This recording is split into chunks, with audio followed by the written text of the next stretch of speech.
dude.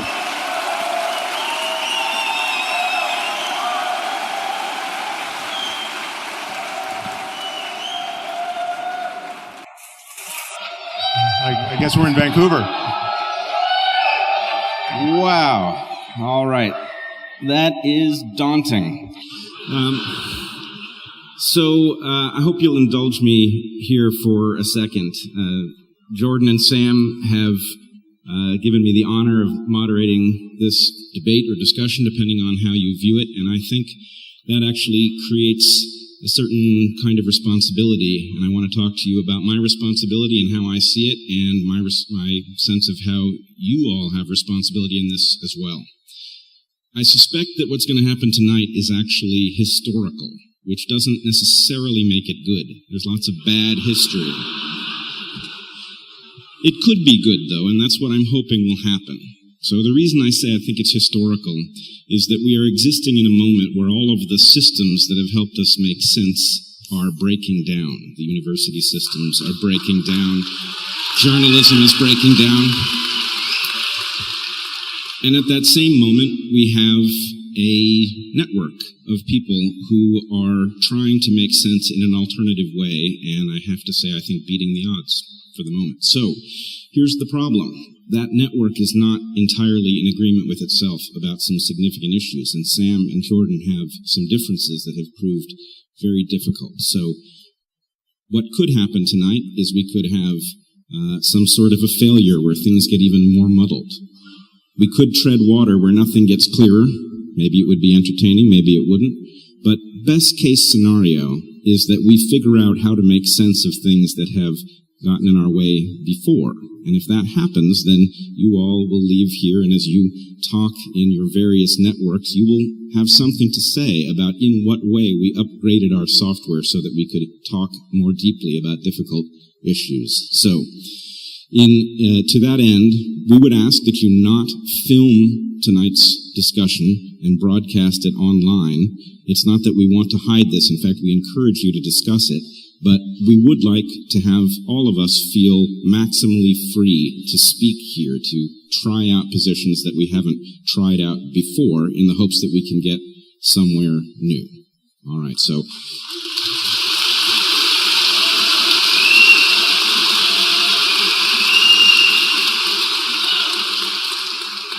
I think with that, we will just put Sam and Jordan to it and see if we can head towards some of the discussions that have proved difficult in the past. Sam, Jordan? Yeah, thank you.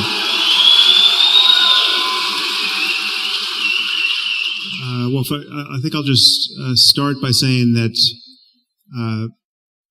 when we first had the idea to do this now some months ago, and I'm getting a little reverb here, so if you can dial down, there's a little feedback.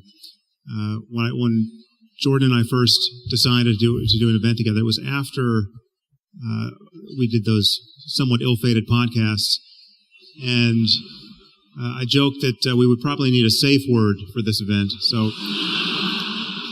that safe word, as will come as no surprise, is lobster.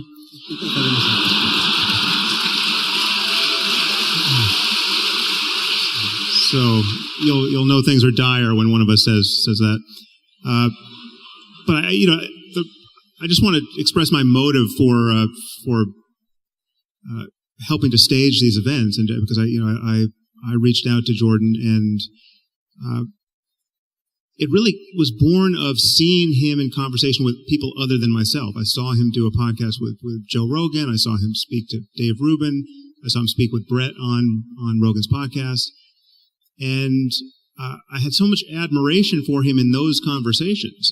So 90% of what he said in those conversations struck me as really wise and useful and well-intentioned, and 10% didn't. And I noticed that it's clear to me that seeing these successful conversations with other people who I respect, I began to wonder that I might be the problem, and I think I am the problem.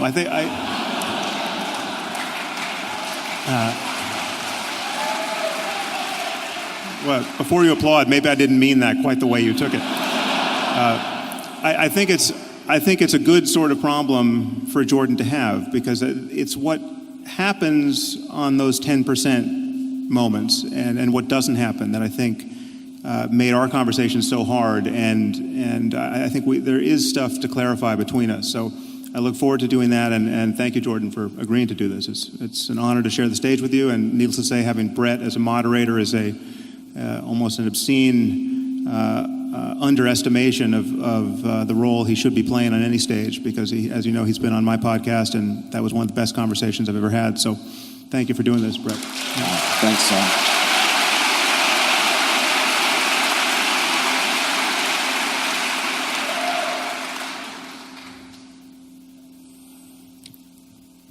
All right. So I'm going to jump right into it, I think. Here. So look, I put up a poll a couple of days ago to find out what people, broadly speaking, might want us to discuss. And I've been taking a look at that, and I took a lot of notes, which is why I have my computer here, by the way, and my phone. It's not to check my email while the debate's going on, the discussion. I thought what I might do is just lay out some places that I think Sam and I agree. And because there's lots of places we agree. And then I want to figure out where we disagree, which I've been trying to sort out, and then I want to see if we can hash it out a little bit and move forward on that a bit. So I'm going to lay out, see, one of the things that Carl Rogers said, the psychologist, was that a good way to have a discussion with someone is to tell them what you think they think until they think that what you said reflects what they said. But look, this is a really useful thing to know if you're ever having a discussion with an intimate partner, for example, is that you have to put their argument back to them in terms they agree with. It's very difficult. So I'm going to try to do that. And so the first thing is, I think that partly what's driving you, if this is accurate, is that you want to ground a structure of ethics in something solid. And there's two things you want to avoid, two catastrophes, let's say. One is the catastrophe that you identified with religious fundamentalism, and the other is the catastrophe that's associated with moral relativism. Is that reasonable? Yeah, that's good. Okay, good. Okay, well, no, but it's...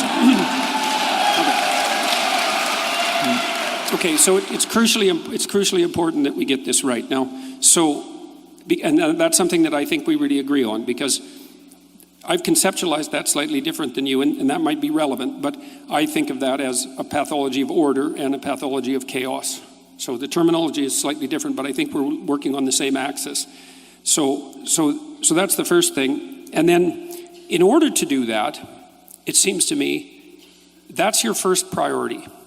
And then maybe your second priority is something like, you see undue suffering in the world, plenty of it, and you would think that things would be better if that wasn't the case, and that this morality, whatever it's going to be, is at least going to ground itself in part on the presupposition that the less undue suffering in the world, the better. Is that also reasonable? Yeah, I would just add to that the positive side of the continuum as well. So as you know, the phrase I use, or the word I use for this is well-being. Yep.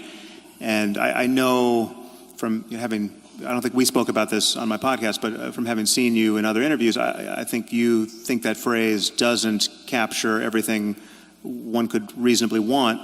But I think it does. I mean, it's an elastic suitcase term for a reason, and it's actually, in reading your book, I realize there's a point of contact here, because you use the word being, capital B, being, as though it were imbued with significant gravitas, and so for me, and I agree with you, that's an appropriate use of being, and for me, well-being is simply just the positive side of being. There's the negative side, the suffering we want to mitigate, but I think however good consciousness can be in this universe, that the well-being for me subsumes all of those possibilities. Okay. Well, so I focused on the suffering element, I think, as I've done in my own work, because I actually think it's easier to zero in on in some sense. Like, I think it's easier for people, and I think you lay out the argument in the moral landscape kind of like this.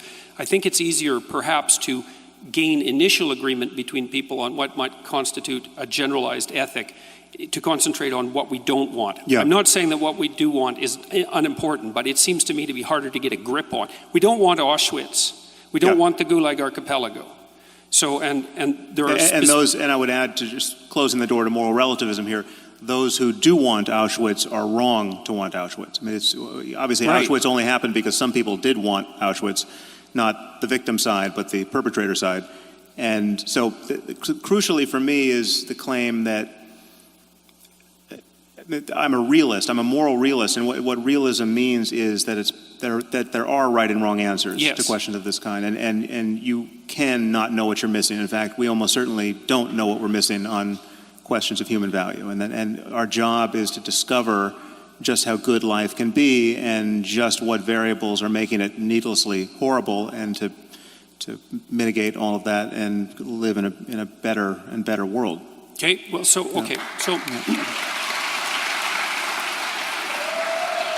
Okay, so that's a lot of points of agreement. So I also believe that there is a catastrophe of arbitrary moral injunction, and that there's a catastrophe of moral relativism, and that has to be dealt with, and that there are genuine differences between the proper way of behaving morally and the improper way of behaving morally. And I think that they are grounded in human universals, even though there's a wide amount of variation. So that's a lot of points of agreement, right? So we know that there's two things we want to avoid, conceptually speaking, which is the moral relativism and this kind of moral absolutism that's grounded in an arbitrary statement of facts that you identify with religious fundamentalism. I would identify that with fundamentalism more generally, not with religious fundamentalism per se, because I see it also happening in secular states, let's say, like Nazi Germany or so it doesn't seem to be religious fundamentalism per se that's crucial to your argument. No, it's not. So that just to close the loop on that, the only reason why I would focus on religion in particular there is that religion is the only language game wherein fundamentalism and dogmatism is not a pejorative concept. Dogma is a good word, specifically within Catholicism. And the notion that you must believe things on faith, that is in the absence of compelling evidence that would otherwise cause a rational person to believe it, that in a religious context is considered a feature, not a bug. Elsewhere we recognize it to be a bug, and that's why the unique focus on religion. All right, so is it reasonable to assume that we've already established, at least in principle, that there's an association between the totalitarian regimes, let's say, and dogmatism, yeah. And the dogmatism that characterizes religious belief. Yeah. What do you think, although at least in principle, the secularist totalitarian states and the religious fundamentalist totalitarian states do differ in one important regard, which is that the religious types ground their axioms in God and the secular totalitarian types don't. And so there's got to be something about totalitarianism per se that's independent of, that's associated with religious belief in the manner that you just described, but that's not particularly associated with the belief in God. There's something that makes them, that's a commonality between them. And so do you have any sense of what that might be? Well, I think one has to acknowledge that there's something uniquely pernicious, at least potentially, about religious beliefs, because they have the otherworldly variable, the supernatural variable, the you're going to get everything you want after you die, so this life doesn't matter issue. That allows for a kind of misbehavior that is especially okay. So it seems that the claim would be that if you put forward axiomatically your claim that God exists, then you can use that claim to justify whatever arbitrary atrocities your system might throw off. Yeah, I guess the only point I was making there is that not all dogmas are created equal. Some dogmas are on their face more dangerous and more divisive. But what I'm curious about specifically is, because it seems to me that the dogmas of the USSR and the dogmas of Nazi Germany were as pernicious as any religious dogmas, and they may also share important features with pernicious religious dogmas, but it isn't clear to me from your perspective what those commonalities would be. Well, so, I mean, in some ways you're recapitulating an argument I've made, and this is an argument that I would make against you were you to claim, as you have elsewhere, that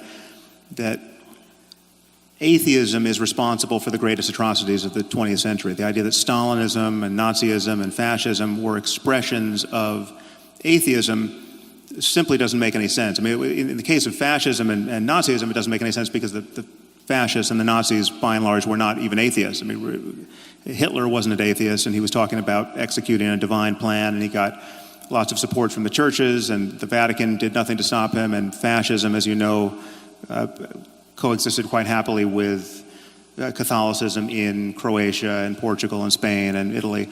So, but even in the case of Stalin, what was so wrong with that situation were all of the ways in which it so resembled a religion. You had a personality cult, you had dogmatism that held sway to a point where apostasy and blasphemy were killing offenses. You know, the people who didn't toe the line were eradicated, and you know, so to take a more modern example, North Korea is a religious cult. It just doesn't happen to be a one that is focused on the next life or you know, supernatural claims of, so what would magic. Be so what would be the defining characteristics of a religious totalitarian movement that would make it different from a non-religious totalitarian movement? Well, I mean, because there's aspects that are similar. They're very similar. I mean, the problem is dogmatism. The overarching problem is believing things strongly on bad evidence. And and the reason why dogmatism is so dangerous is that it doesn't allow us to revise our bad ideas in real time through conversation. Dogmas have to be enforced by force or the threat of force, because the moment someone has a better idea, you have to shut it down in order to preserve your dogmas. Okay. So the commonality seems to be something like claims of absolute truth at some level that you're no longer allowed to discuss. Yeah. So that's another point of agreement then, I would say, because part of the reason that I've been, let's say, a free speech advocate, although I don't think that's the right way of thinking about it, is because I think of free discourse, like the discourse that we're engaged in, as the mechanism that corrects totalitarian excess or dogmatic excess. And so I also think that systems of governance that are laying themselves out properly have to elevate the process by which dogmatic errors are corrected over the dogmas themselves, which is why I think the Americans are right, say, with regard to their First Amendment, is the process of free speech is the process by which dogmatic errors are rectified, and so it has to be put at the pinnacle of the hierarchy of values, something like that. No, I think you and I totally agree about the primacy of free speech. Okay, good. Okay, so that's another, fine.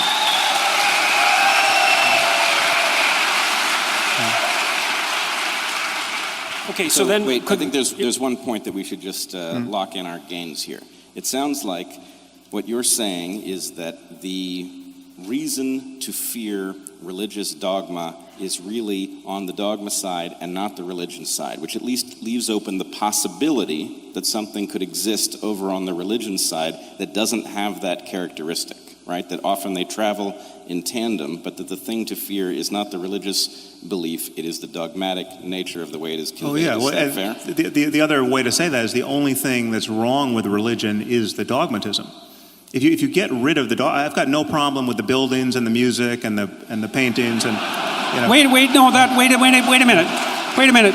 That's not a trivial point, and it's not just a joke, because the buildings and the music are very important parts of the religious process. And so I know there's a humorous element to that, but it's not like Sam is throwing out the baby with the bathwater there. And to go further than that, I've got no problem. In fact, I'm deeply interested in the phenomenology of spiritual experience. So whatever experience someone like Jesus had, whoever he was historically, or any of the other matriarchs and patriarchs of the world's religions, that phenomenology is subjectively real. I mean, it's diverse. I'm not saying everyone's had the same experience, but there are changes in consciousness that explain both how religions have gotten founded by their founders and the experiences people have had in the presence of those people or by following their methodologies that seem to be confirming of the dogmas that grew up around those traditions. And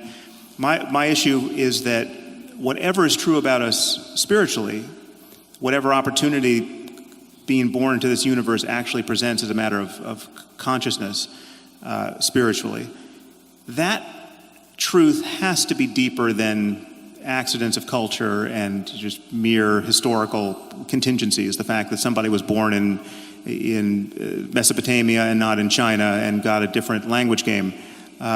So whatever is true there has to be understood in universal terms about the nature of human psychology and the human mind. Okay, so another thing that I wanted to just point out obliquely, and then I want to return to outlining maybe where we agree, is that one of the things that was really shocking to me, I would say, was my reading of what was originally Jane Goodall's discovery about chimp behavior, because there was this idea that was really rooted in Rousseauian thinking that the reason that people committed atrocities in the service of their group identity, let's say their tribal identity, was because culture had corrupted us. So it was a uniquely human thing. But then, of course, Goodall showed in the 1970s that the chimps at Gombe, I think I'm pronouncing that correctly, yep, would go on raiding parties, right? And so there'd be like 4 or 5 adolescent chimps, usually male, sometimes with a female in there. They would patrol the borders of their territory. If they found an interloper on the border, near the border, from another troop, even if it was a member of their troop that had emigrated, so to speak, and that they had some history with, they would tear them to pieces.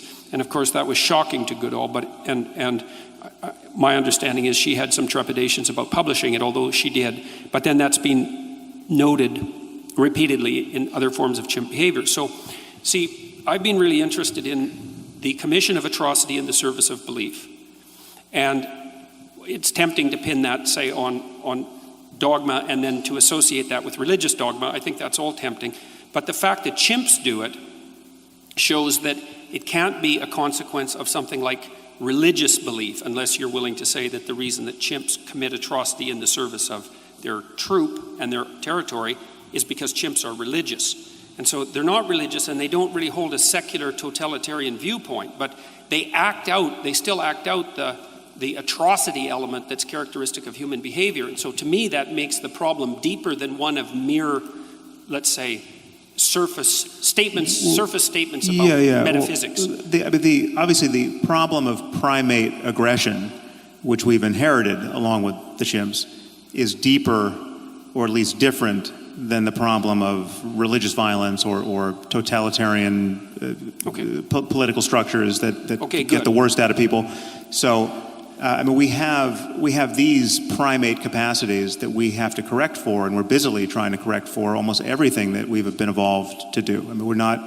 We don't like the state of nature for good reason, and virtually everything that's good about human life is born of our, I would argue, culture-based and highly intelligent and necessary effort to mitigate what is in fact natural for us. And there's nothing more natural than tribal violence, which of the sort that you're describing in chimps. Okay, so then it also seems like we agree that the core element of tribal alliance, which would have its roots, say, in the chimpanzee proclivity to, or its analog in the chimpanzee proclivity to identify with the dominance hierarchy of the troop, is something that's a source of the proclivity for human social aggression that's independent of its, at least independent of any obvious religious substrate.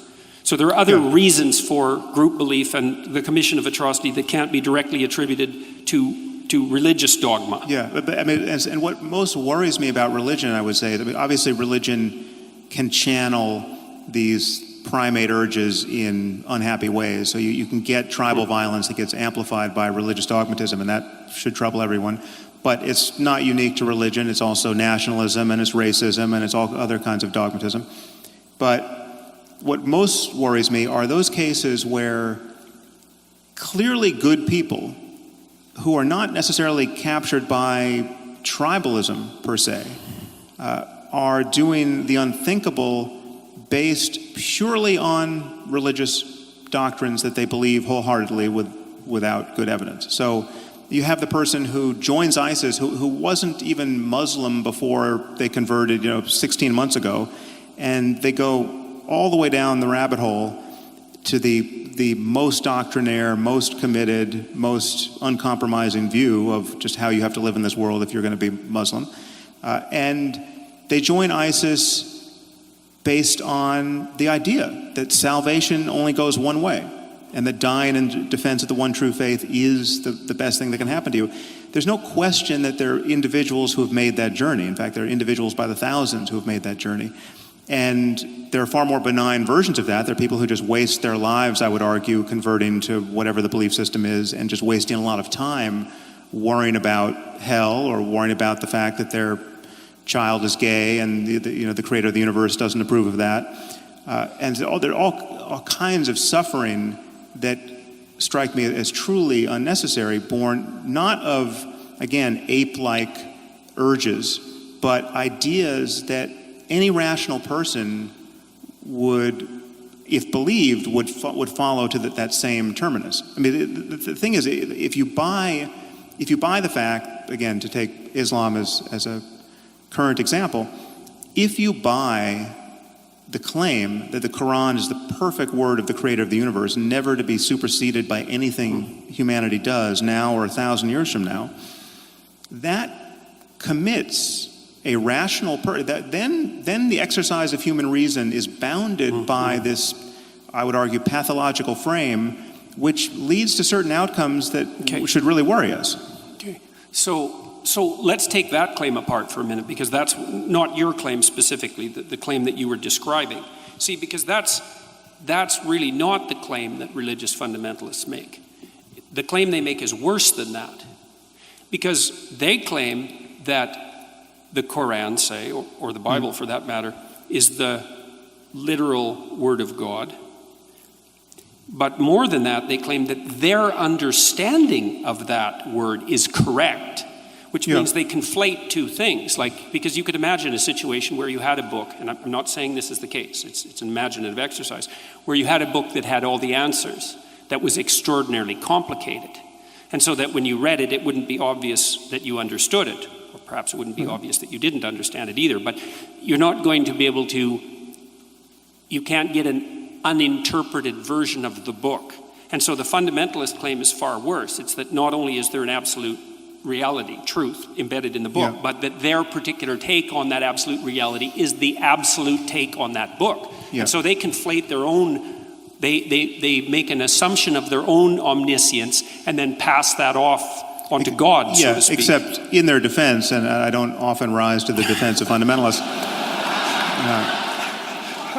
it's very easy to get there because some of the claims in the book are not at all hard to parse. In fact, so many of them can only be honestly interpreted one way. So to take, again, an example that will be not inflammatory to you, but makes the point, it just says that the remedy for theft in the Quran is to cut the hands off a thief. I mean, that is the unambiguous injunction.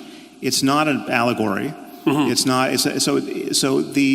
You have to indulge some kind of tortured interpretive scheme to avoid the shocking fact that the creator of the universe thinks you should live this way for all time. And people like ISIS. I mean, this is my claim. It's just most of what is in these books, and this is what worries me about those books because they can't be edited. Most of what's in the books is clearly not the best that humanity is capable of in the ethical domain, or in the.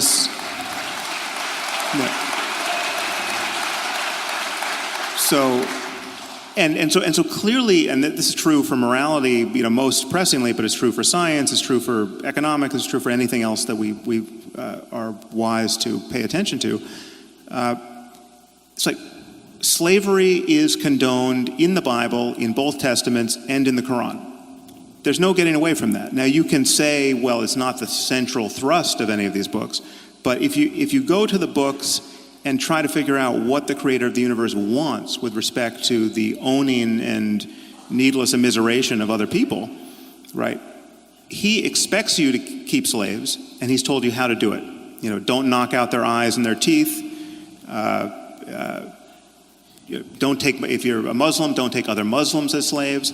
But it's not an accident that the people who joined ISIS thought that it was absolutely kosher to take slaves, to take sex slaves, and they were even their use of their sex slaves was conducted as a sacrament, and that's not an accident. I mean, they were praying over the Yazidi girls before they raped them. So this is not unlike what many people expect. It's not that this doctrine is being used as a pretext for people who would otherwise do terrible things like take sex slaves and rape them. And so there's no net damage being done here by this belief system. No, these are, I would argue, in many cases, psychologically normal people who are simply convinced of the absolute veracity of these ideas. And in this case, the perfect example of Muhammad as the most self-actualized human who's ever existed. And what did Muhammad do? Muhammad took sex slaves. Then once you grant that, and this is where there's a tension between how we pursue the same goals. Like as we've just established, we have many of the same goals. But insofar as you make religion look palatable, insofar as you suggest to your audience that they can have their religious cake and eat it too, they can have their reason, they can have their respect for science, they can have a 21st century worldview, but they can also hold on to everything they love in Christianity or fear to lose. And it's undoubtedly mostly Christianity, but whatever, any religion. My concern is that it keeps us shackled to these Iron Age philosophies and these Iron Age conversations where we should be having a 21st century conversation about everything, ethics included. Okay, so...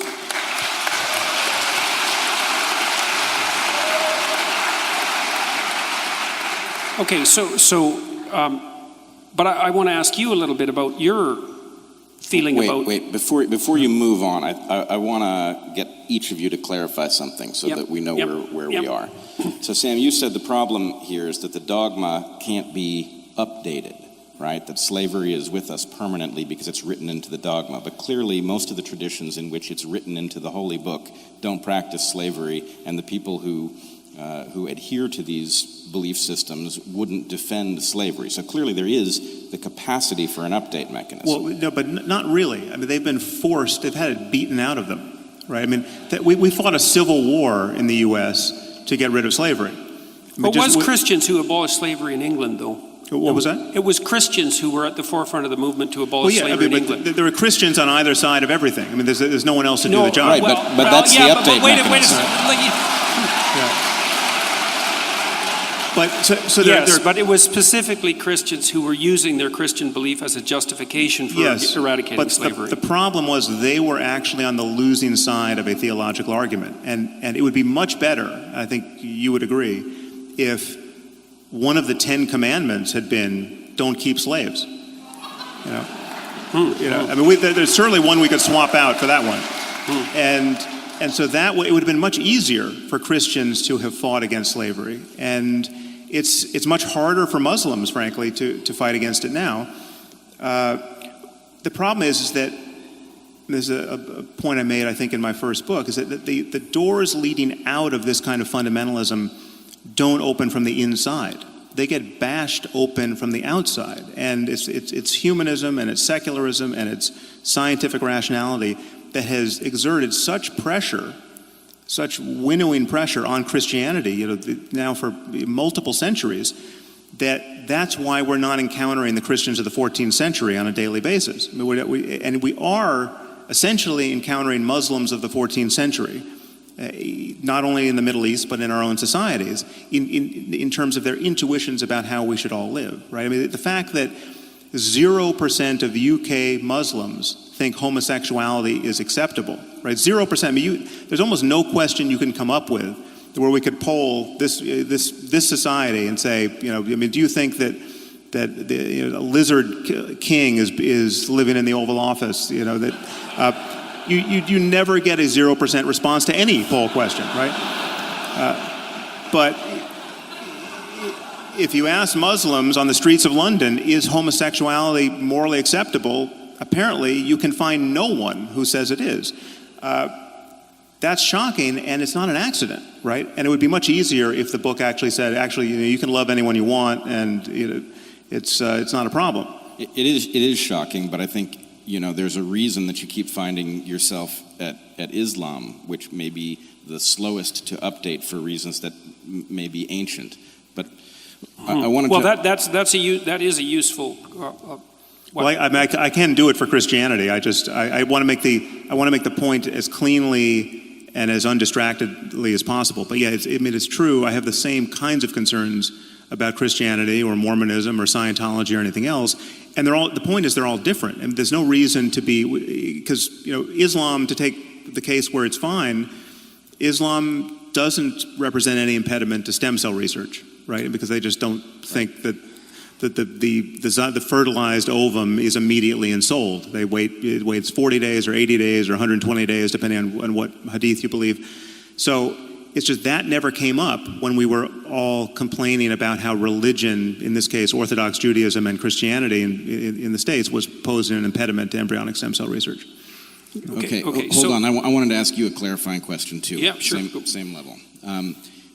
Would you agree that there are things written into these religious texts that are unambiguously unacceptable viewed through a modern lens, and not because the texts are so complicated that we have misunderstood something, but there are things that are just written in there that we now understand to be wrong? Okay, so the first thing I would say is that we have to be very careful about equating all the religious texts. And I do actually think that you are careful about that. But that's something we can have a discussion about a little bit later. I agree with you there. So because, for a lot of my life, I would say, more interested in the universal truths expressed in religious belief across different cultures. But I've become more and more aware of the important distinctions between the religious cultures maybe in the last 10 years. So it isn't clear to me that you can just throw all religious dicta in the same bucket. And there's complex reasons for that. So, and one question which you kind of sent at Sam already is, do you see a hierarchy of unacceptability between different religious doctrines? And I would say yes. You acted, okay, fine. So, okay, now, but here's an interesting issue. And I think we're starting to zero in on, we've covered what we agree on, a lot of it. But there's another thing. Answer Brett's question, because I think it was a good one. Sorry, I answered the first half of it, but the second part is, I think that this is where I'm going to sound like a postmodernist, which I really hate.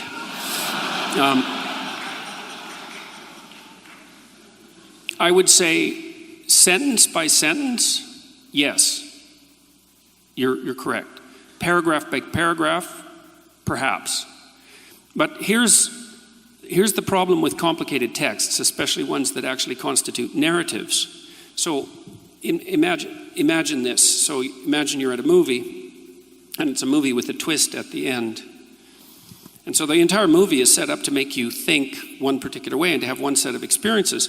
But when you put the twist in at the end, it changes the entire structure.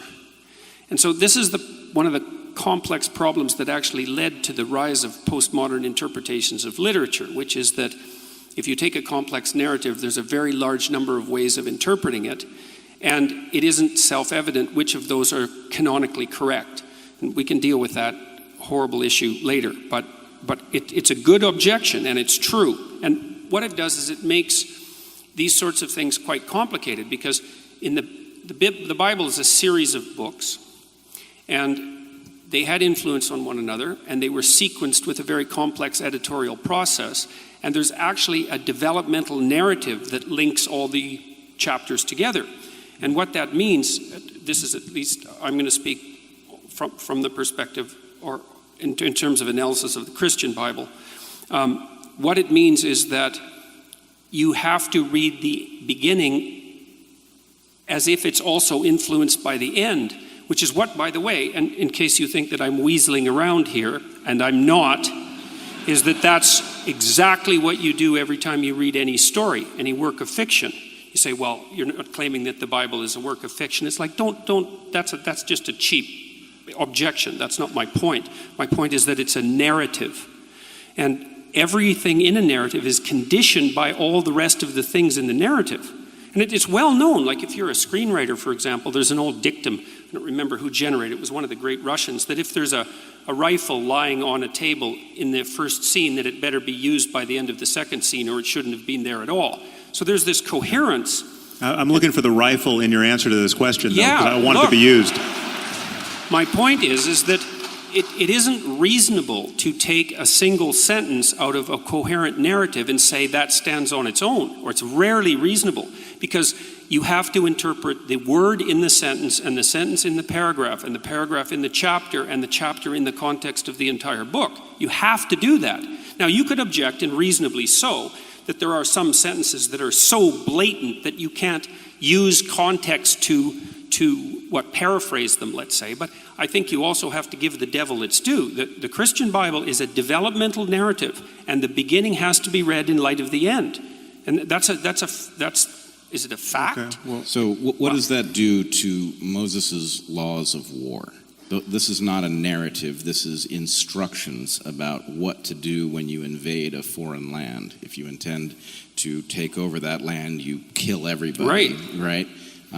There are other rules in there about killing husbands and taking the wives for yourself. The Old Testament's a brutal document. Absolutely brutal. And so my point would be, I don't know that reading that portion in light of the end, even if you call the end the New Testament, I don't know that it changes Moses' laws of war and their acceptability in any hypothetically, modern if you context. take the New Testament seriously, it does, because it's a document that supersedes it. And I think there's actually technical reasons why it doesn't supersedes supersede it on every point. I mean, this is the problem. Slavery is a very straightforward case, because clearly the Bible thumpers of the South who were defending slavery with reference to the text felt they were on firm ground. And I would invite anyone to read what the New Testament and the Old Testament say about slavery to see that they were on fairly firm ground, that the balance of the honest reading was on the side of clearly we can keep slaves, right? Jesus never envisioned a world without slavery, and he admonished slaves to serve their masters well and to serve their Christian masters especially well. The English Protestants wouldn't have agreed with that because, like I said, they were at the forefront of the fight against slavery. Okay, but I think they was were a clearly range influenced by something outside the text, and this is, again, you're making this harder than it is, and my concern is why. Right? Well, I don't think I am, Sam, because I think that the fundamental message in the New Testament, for example, is that so then you don't acknowledge that the Old Testament. So Jews are in possession of a book that has some diabolical passages that would be better left out. You're not going to offend me. I'm Jewish. It's not like look, in the Old Testament itself, in the Jewish Bible, there's also the seeds of the same tension. So, for example, there's a tension, and this should be a tension that's of interest to you, because you've stated quite clearly in your book, in the Moral Landscape, that you don't want to throw the baby out with the bathwater with regards at least to religious phenomenology. You said that, for example, I still consider the world's religions to be mere intellectual ruins maintained at enormous economic and social cost, but now I understood that important psychological truths could be found in the rubble. Well, I'm trying to find the important psychological truths in the rubble. But we have to decide also if we agree about that. Like, are there important psychological truths to be found in the rubble? Oh, absolutely. Okay, But the problem with Revelation, this notion of Revelation, this notion that some books weren't written by smart people, they were written by God, confines you to taking the whole text, even though this text was cobbled together over centuries, and for whole centuries, some books were in the New Testament and then they got thrown out centuries later, and some books weren't in and then got put in. So it's an all too human process that got us these books in the first place. But once they were set, the believers imagine that you're stuck with every passage. And there are passages in the Old Testament that tell you to stone a girl or a woman who's not a virgin on her wedding night, take her to her father's doorstep and stone her to death, right? And where you find... We can probably agree that those are wrong. So there's another point of agreement. But you don't have to read the book to the end to know that it's wrong. I mean, you can get that from the paragraph. Yeah, but that isn't what I said. I didn't say you had to read to the end of the book to know that it's wrong. I said that you needed to read to the end of the book to contextualize those statements within the whole. I didn't say that there's you no exculpatory. There's no exculpatory context to those kinds of statements, and that's a problem. Well, there is in the Old Testament. There's a real tension, and this is, I think, the tension that would be of interest to you. Is there's a tension between the dogmatic and the prophetic traditions, and I think to the degree that you're interested in religious phenomenology, you find yourself on the side of the prophetic tradition. And the prophetic tradition has implicitly in it, what would you call, an implicit damnation of those cruelly dogmatic rules. You see that emerge all the time in the prophetic tradition. Arguably in Christianity. I think. No, in Judaism, it's clearly there in the Old Testament with the distinction between the. I was going once again to Islam, but every prophetic. The notion of prophecy is dangerous and worth worrying about. The idea that any ancient book contains in it a perfect description of rightly interpreted, however difficult to interpret it. If you're only smart enough, you could extract from this text a perfect window onto the future, right? And that whole generations of people have lived by the lights of this cockamamie idea, right? That the world is going to end and its ending is going to be glorious. Right, this is at the center of most eschatologies. It's just that when the wheels come off totally, right, that's on some levels the best thing that's ever going to happen, because it's showing you that in this case Jesus is going to come back and throw the sinners into a lake of fire. And I've read to the end of the book. It's pretty scary at the end as well. Revelation is no kidding. Well, that's a really good objection, but when I did my lectures on the Bible last year, I said that they provided a psychological take on the biblical lectures, and that's what I'm going to attempt to maintain here, because I don't believe that I'm qualified to make fundamental metaphysical statements. But the scene that's delimited out at the end of Revelations, that's a very interesting book read psychologically, because it's very complicated. This is. We should talk about. Well, let me just address that. I'll only take a minute to do it, and I'll try to be succinct. So there's an idea that's expressed in that book, is that it's something like things are always falling apart in a fundamental manner. It's built into there's an apocalyptic element to human life. We fail in small ways and we fail in catastrophic ways, and everything that we have, we lose and we die. So and societies come to an end. There's an apocalyptic element built into the structure of human reality. And part of what's revealed in that strange book at the end, which is like a hallucinogenic nightmare in some sense, is that the hero is born at the darkest point in the journey. And it's a psychological truth, and it's very, very apt, because at the darkest point, this is also why Christ is born near the darkest time of the year from a metaphysical perspective. There's an idea there that when things fall apart, that's the time for the birth of the hero. And the hero in Revelation is also the place where truthful speech most clearly manifests itself, because in the Christian tradition, Christ is identified with truthful speech. And so the notion there is that redemption under apocalyptic conditions is to be found in the revelation of truthful speech, which is something that you actually believe. Well, I believe in truthful speech, but I also believe that you can play this kind of interpretive game with almost any text. This way of thinking. But then you could do it with the world, Sam, and that wreaks havoc with your value from facts argument. No, actually, I didn't hear what you just said. What was that? Well, I said you can make exactly the same objection with the world of facts. Is there's an infinite number of facts, and there's an infinite number of potential interpretations, and so tracking the pathway from the fact to a value is actually impossible. It's the same argument with regards to biblical interpretation. We should talk about that, but I don't think that's a good analogy. There are more and less plausible interpretations of any situation, any data, and any text, arguably. But the problem is that you can read into any story some apparently meaningful set of psychological insights, But you can do that with any set of facts too. Well, no. There are certain things you can't over-interpret to your heart's content and come out any way you choose. My point is that first of all, this is why fundamentalism always has an edge over more sophisticated theology, because The sophisticated theology is, in most cases, inspired by a more and more modern recognition that, well, we can't read it literally because it either makes no sense or it makes barbaric sense, right? So we have to get away from the literal. And the more you get away from the literal, the more you are unconstrained by the text, and you can just broadcast on it anything you want to put there. And so, you know, the literal, there's no question that most generations of Christians who read Revelation expected the world to end in some literal sense of this kind of phantasmagoria. I mean, there was going to be a beast, and it was, I mean, this is, you know, undoubtedly they thought this was going to happen in their own time, you know, under Rome, but this is you know, if you're going to go purely literary on any of these texts,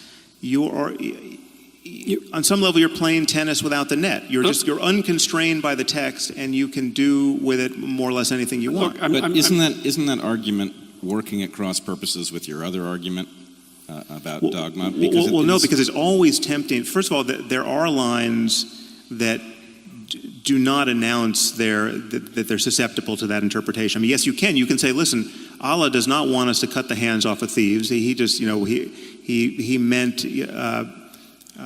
cut the hand of their volition rather than their actual hands, right? So you're constraining them rather than cutting. Now, sure, undoubtedly there was some Muslim somewhere who wants to interpret it that way, but it gets harder and harder the clearer the line is. And the problem with all of these texts is that there are so many principles.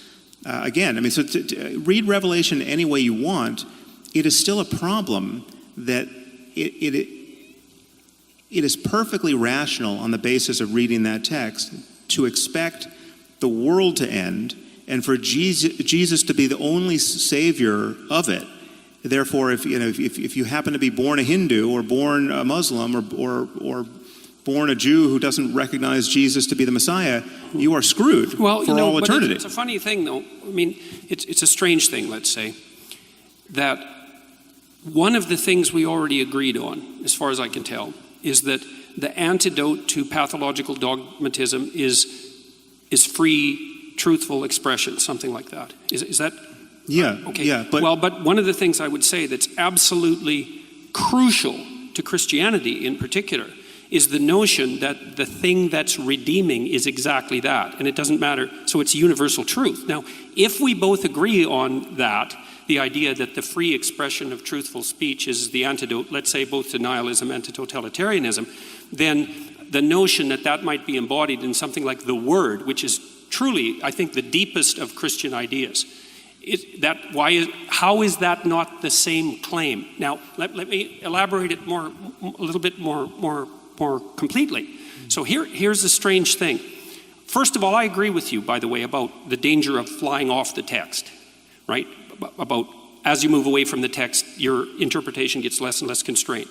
And I think it's also the same danger as of moving away from the facts, which is, I think, why you want to ground values in facts. So I get that argument, and I think it's accurate. But here's something strange, is that this notion that redemption is to be found in truthful speech is actually embodied in Christian mythology, let's say, as a personality and not as an idea. It's actually something that you embody and act out. It's not just an idea. And that's why there's an emphasis on the idea of the embodiment of the Word in flesh. It's a very sophisticated idea. I mean, it's an insanely sophisticated idea. So, and there's one more thing. Okay, so look, you've made the case, and I hope we can really get to this, because this is the really tough part of our discussion, I think, is that you want to ground the world of values in something that's true. We could say objectively true, but let's just say true for a minute. And I share that desire, but the problem is that I can't see, and you actually state this in your book, I can't see how you can interpret the world of facts without an a priori interpretive structure. And this is an old philosophical claim. It's not unique to me. It's the claim of Kant, for example, that you can't get directly from the fact to the value because there's an interpretive framework that mediates between you and the facts. So first of all, I'd like to know if you accept that proposition. And then the second question would be, if you do accept the proposition, then what's your understanding of the nature of the interpretive framework?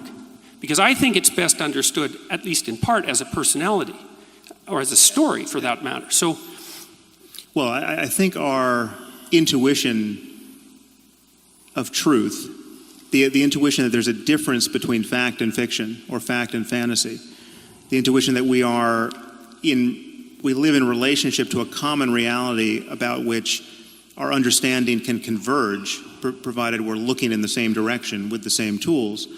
I think it's certainly deeper than religion. It's not best captured by stories. Even if you could, as a matter of historical fact, point to its roots in story and myth and religion, that's not an argument that it's now in the 21st century best captured by story and myth and religion. I think it is a fundamental intuition to which our sanity, both personally and intersubjectively, is anchored. I mean, to lose a sense of objective reality is to lose the platform on which you can communicate with anyone and or rationally expect anything to happen a moment from now. To think that your memory represents something about a prior state of the world and your beliefs represent something about a possible state in the future, all of this is anchored to a sense that there's a difference between knowing something really and just imagining it, right? There's a difference between perception and hallucination. All of these distinctions are born of this intuition. I think we have fundamental intuitions which are either impossible to analyze or can be analyzed with respect to only other intuitions, which we deem more rudimentary, upon which everything else we do as a matter of knowledge gathering and sense making is built. So the intuition that 2 + 2 makes 4, right? You at some point you learn basic arithmetic, and you learn what addition is, and it's demonstrated to you with objects, and you're shown you take 2 apples, and you take 2 more apples, and then you have 4 apples. Look, just count them.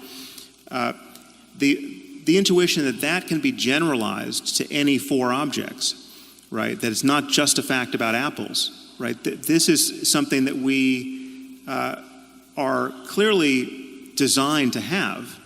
There are places where it might break down, right? It might break down at the quantum level. It might break down in areas where our intuitions fail. We recognize those failures in science and mathematics by recourse to other intuitions, which again are unanalyzable. But so there is just this fact that we do pull ourselves up by our bootstraps, and that's not embarrassing. I mean, so what's the difference between and I'm not trying to trap you here. I'm seriously not. So there might be mathematical intuitions, a prioris, let's say. Kant identified time and space as a priori intuitions. Right. But I think there's a third category of a priori intuitions that are in fact stories, or they're personalities or stories. So let me give you an example. So I'm going to do a quick rereading of the moral landscape. So because, see, you talk about G.E. Moore's argument of infinite regress. If you claim that something's good and you equate it with something, you can also ask infinitely why the thing you're equating it with is good. Now, it seems to me that the way that you step out of that argument, and correct me if I'm wrong here, is you tell a story. I'm not trying to be smart about that. You tell 2 stories. You tell a story about someone who has an absolutely terrible life. They're in a jungle where nature is trying to kill them all the time, and while they're trying to be killed by nature, while nature is trying to kill them all the time, horrible barbaric thugs are making their life miserable in every possible way. Okay, so that's one pole, let's say. And then another pole, you identify, and these are hypotheticals, so I guess they're fictions. That's one way of thinking about it, even though they're extracted from real situations. They're meta-fictions, they're meta-truths, that's another way of thinking about it. You contrast a good life, and that's a life where the person has enough to eat and enough shelter, and they have the things that you would expect people to want. And you say, this is a bad life, and you say, this is a good life. And then you say and then you make a side move, which I would say is that's an objectively verifiable fact. I would say, I don't think it is an objectively verifiable fact. I think it's a fundamental moral claim. And I think that's where you put your stake in the ground. And I would say, when I read that, I thought, well, if you take your jungle story, which you've extracted from a bunch of horrors and compiled, and you take your positive story, which you've extracted from a bunch of horrors, or a bunch of quasi-utopias, let's say, and compiled, you're 2/3 of the way to a landscape of hell and heaven. Right. Well, so then why not continue the abstraction and say, look, what we're really trying to avoid here is hell. Oh, yeah. What we're really trying to move towards is heaven. Yeah, but as soon as you do that, you're in a religious landscape. No, but my name for hell is...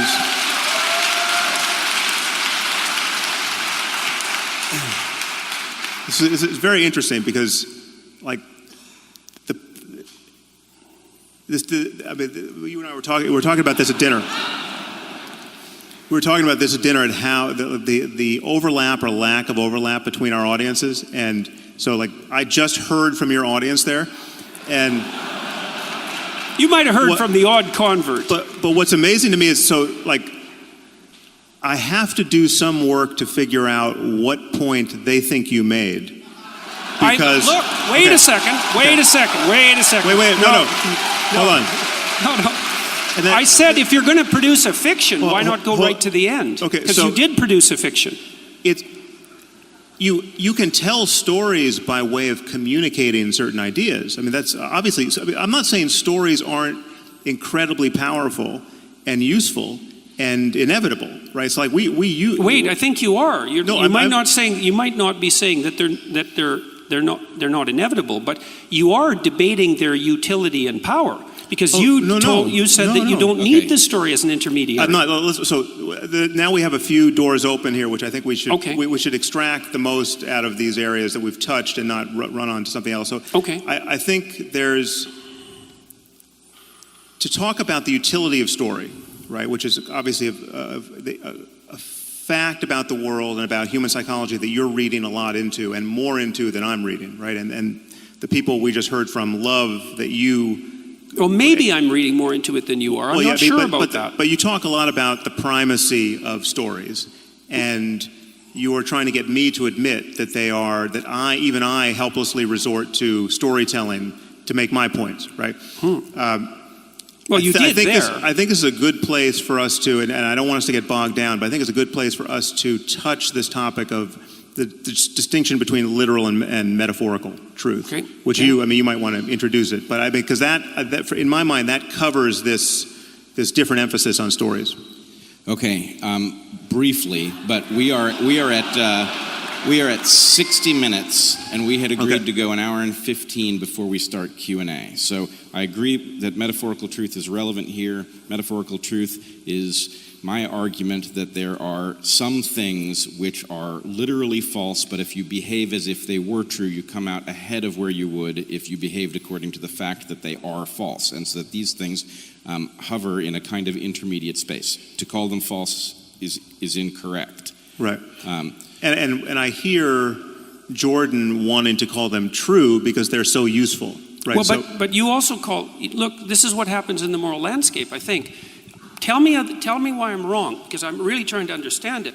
See, I think you dealt with G.E. Moore's problem of infinite regress by staking a moral proposition. And your moral proposition was, look, here's a way things can be horrible, and here's a way things can be good.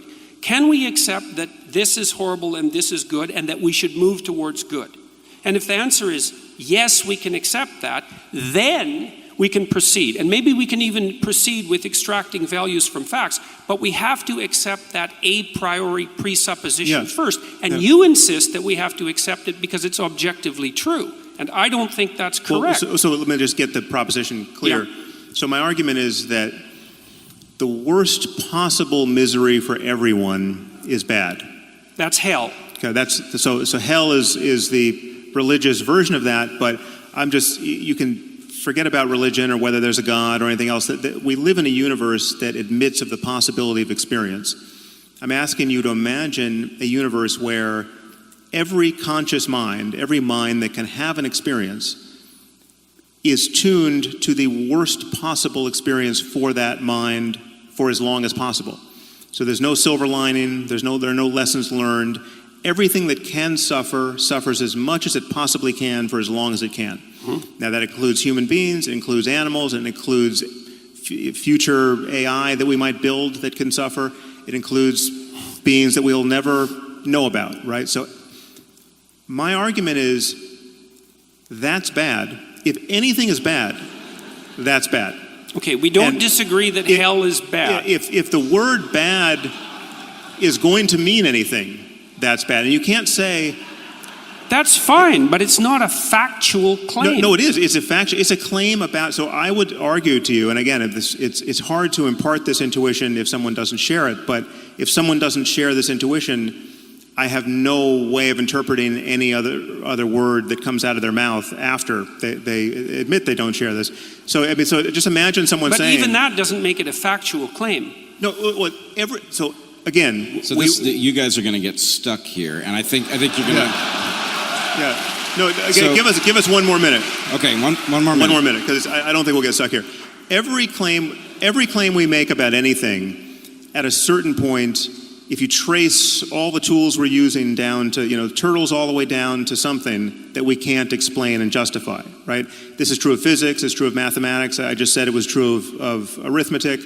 Gödel proved it's true of arithmetic. I mean, we have intuitions of truth that can't be cashed out by recourse to the system itself.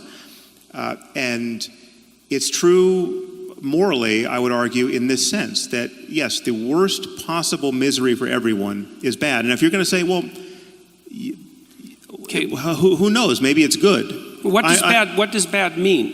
What bad means means that... Again, you guys are going to get stuck. Let me try to help. It's okay. Really.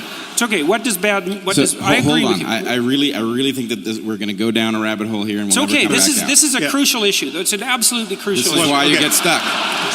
All right. So we have a mutiny here. We're at war with our moderator. Yes. Give us 2 more minutes because it is crucial. Okay. Well, so let me.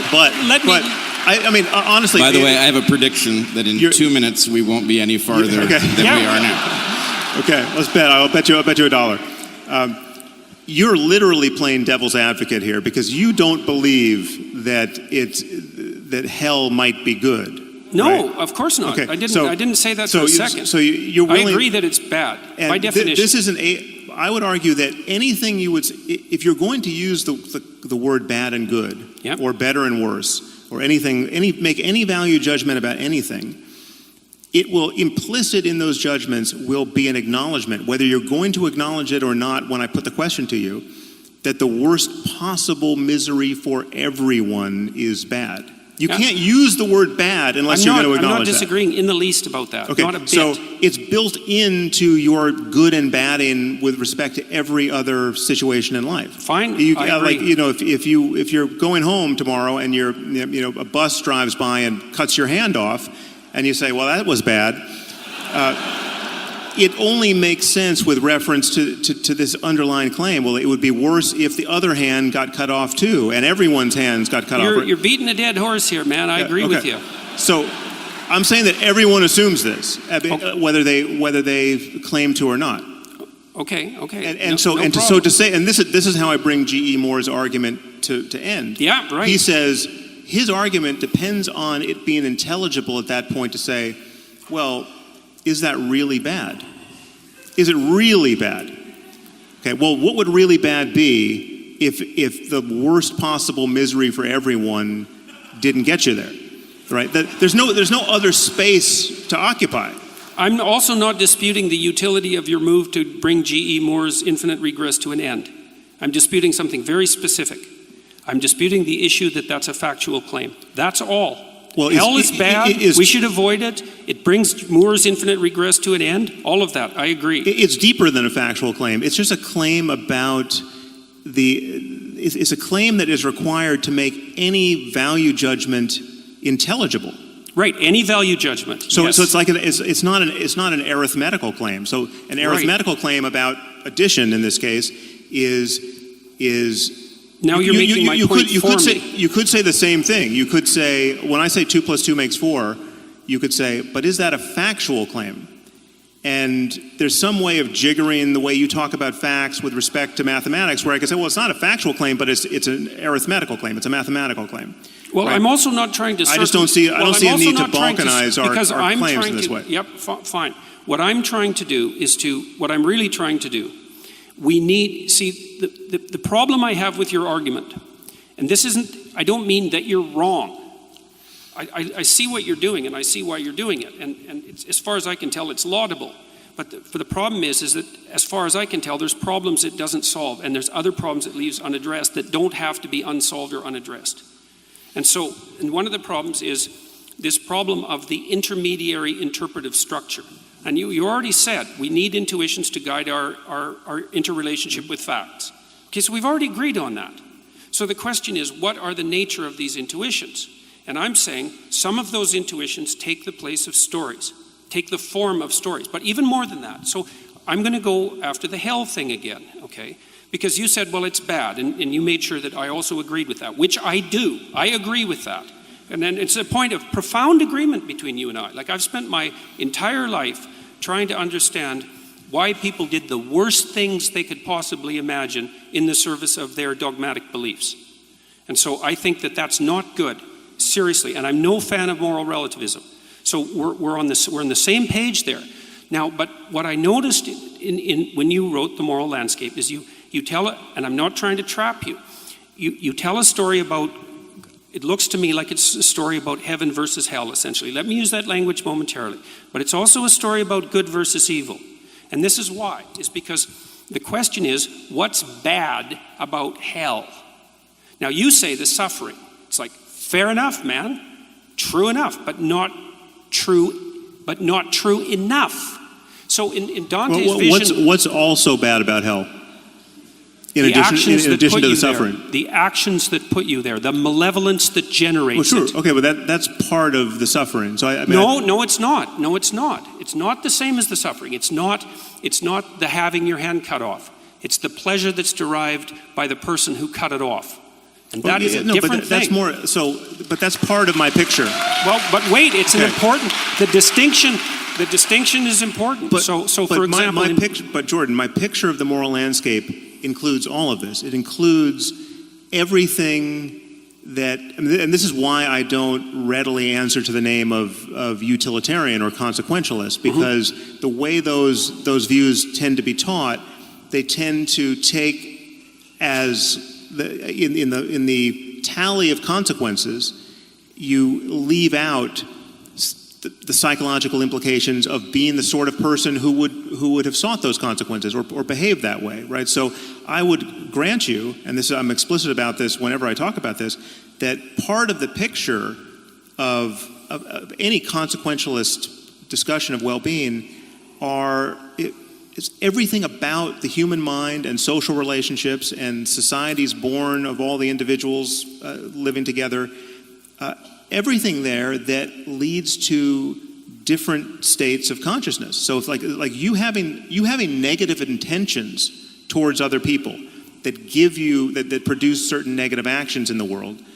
Those intentions themselves are part of the consequential picture. Those intentions themselves close the door to certain kinds of positive mental states that you don't have. Let's say you don't have compassion because you wake up every morning just trying to figure out how to manipulate people. Well, not being able to feel compassion for other people is a bad thing for many reasons we could adduce. And yet the usual consequentialist picture just looks at what's happening out in the world in terms of the body count, and that's not, it's all part of this picture. We're all talking. Anything that can possibly affect a conscious mind anywhere is part of the picture that I'm painting, that I'm calling the moral landscape. Okay, so I want you to let me step in. I think I can. We need to bring you guys. I can get us somewhere. All right, I'm going to start with you, Sam. Let's swap out the idea of metaphorical truth for something a little harder-headed. Heuristics, right? We have heuristics. We use them to perceive the world.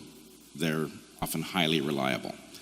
In fact, almost everything that you believe that lets you operate has to be a heuristic of some kind. I mean, if you decided to learn to drive and you got into the car and they said, okay, well, it's all quarks out there, right? You need to understand how quarks interact with each other. Not useful.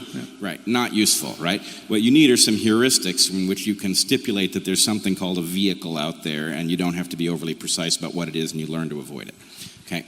The heuristics vary a lot in quality. Some of them are really good. The periodic tables are really good, okay?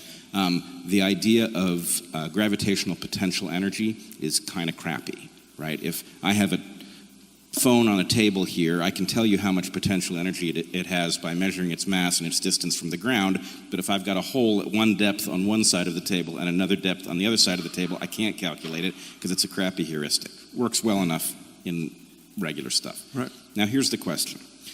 What if these religious texts are heuristics through which most people simplify calculations that they are in no position to do based on the limited amount that they are capable of perceiving, the amount that they understand about the things that are in play. So they're deploying these heuristics maybe to reduce things that degrade well-being. If it were true that religious heuristics increased well-being by allowing people to actually, on average, operate in the world in a way that increased well-being, what would you say about them then? Well, I would worry much less about them, obviously. I mean, and that's why I don't treat all religions equally. I mean, they're religions I literally never think about because I'm not seeing the daily casualties of those belief systems. So, But you say that as people get away from fundamental versions of these things, and I'm not advocating for fundamentalism here, but you say yourself, as people get away from the fundamental versions of these things, things tend to go haywire. And so, in essence, what you're saying is that as they tend to go haywire in what sense?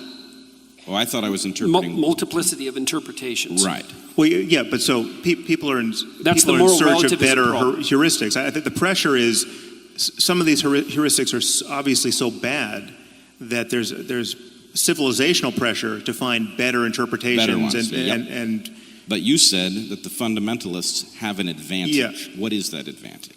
Because if you just go back to the text and say, listen, I want to understand what these words mean, right? You get at the first pass the quote literal interpretation, right? And you're not bringing any armamentarium you've got from the outside, from other parts of culture, to parse the text. You're just trying to, if it's in English and you speak English, you're just trying to decode the words, right? And when it says, if the girl's not a virgin on her wedding night, take her to her father's doorstep and stone her to death. That you know what stone means, you know what girl means, you know what father means, and you're 90% there to an obvious atrocity. Right? I get the horror of it, and we'll get to that in a second here. Yeah.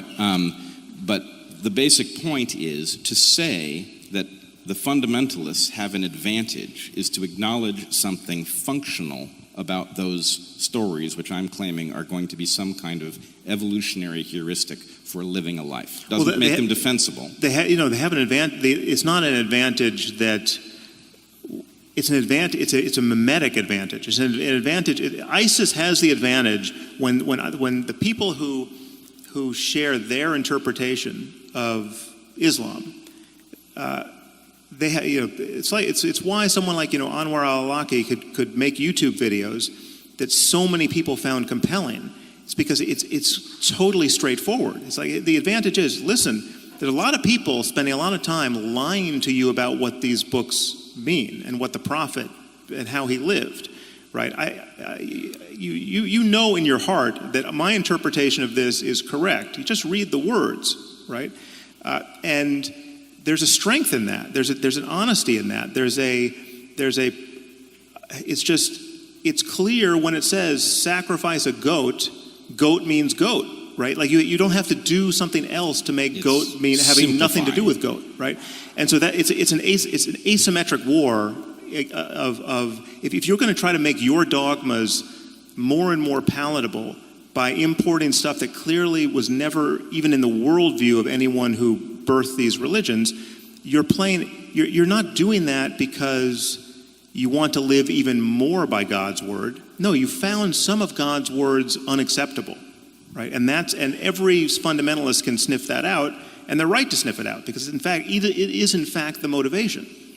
Okay, good. So I think we've got a tenuous kind of agreement that there might be some kind of utility, that utility might be morally questionable sometimes, but that there is some reason that people would resort to a fundamental, simple interpretation, because as they depart from that interpretation, things get more difficult and it creates some kind of disadvantage. Well, part of the problem with that would be that as you move away from the text, you fractionate the moral belief system and you end up with a nihilistic situation.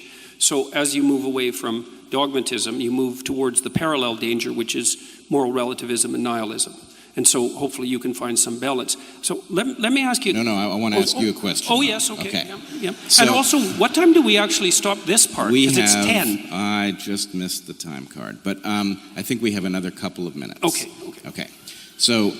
There's no objective reality to time, I think. Actually, it's a pretty good conversation we could have. But, okay. So here's my question for you, is if we agree that there is some way in which religious texts carry some kind of value because they allow people to figure out how to navigate their lives in ways that might reduce suffering, reduce the complexity of the choices that they have to make, presumably you will agree that that would be consistent with an evolutionary interpretation, that the fact that the stories themselves are yes. functional would provide an advantage to those who were deploying them. Yes. So here's the problem. Isn't it then also true that those stories are responsive to past environments? And so the claim that these things might be timeless would be suspect. And yes. in fact, you would expect a spectrum of durability. Some stories would be right in a brief moment. And, yes. Okay. All that's true. All that's true. So far, so good. Well, so far, so good. This is actually, I think, quite excellent then, because what we have is a recognition that there is something to these belief systems that has to do with practical realities in the past, and we also have an acknowledgement that we cannot trust in these things based on simple faith, because even if they can be certain to have worked at some point in the past, we don't know what their relevance is to the present. Right. Okay. Fair enough. All right.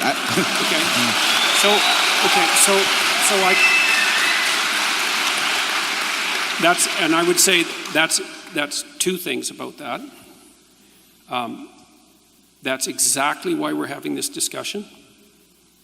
And you see, what happens in the most profound of such texts is the idea that the process by which your knowledge is updated has to occupy a position in the hierarchy of values that supersedes your reliance on dogma is the fundamental claim. That's why, for example, in Christianity, the notion is that the word is the highest of values. And that's the embodied word. And that's the thing that mediates between order and chaos. And everything else has to be subject to that. And I would say that's not a claim that's unique to Christianity. So, for example, okay, no, I think because we're being told we're out of time here, so I want to give Sam his reaction to that as well, and then we'll move on to Q&A. Well, I'm tempted to just ask Jordan a question here. I mean, it's hard to know what to save for tomorrow night, but I feel like we've got 3,000 people sitting here who would really like an answer to this question.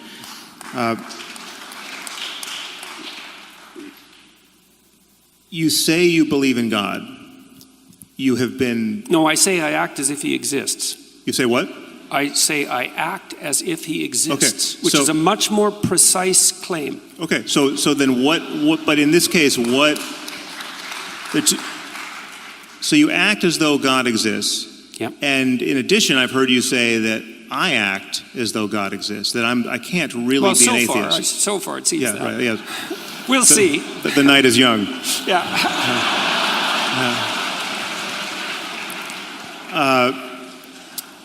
So in that sense, I'm not really an atheist. I've heard you say this. So that well, some of you is.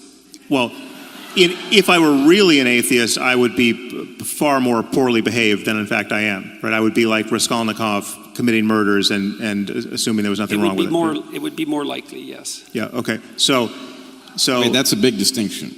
I need to know. Would be more likely. What was that? It's a big distinction. That you would is very different than it would be more likely. Taking the safety off the gun is not the same thing as shooting it. right? Yeah. The temptations laid open to Raskolnikov would be more at hand. Okay. Just as they were to him. So, in what sense do you mean? What is the God that you act as though he, she, it exists, and what is the God-shaped thing I must have in my life to prevent me from being a quote real atheist? Well, okay. First of all, I have to point out that there's no possible way I can answer both those questions in 2 minutes. Well, it's the same question. But, I mean, yeah, what do you mean by God? Okay. Well, I'm going to tell you some of the things that I mean by God. Okay. We do have to get the questions. Maybe we're going to do this tomorrow. Yeah, maybe this is where we start. Oh, God. Well, that was a pretty resounding no. It seems like that constitutes an audience question, wouldn't you say? All right. I tell you what. Let's...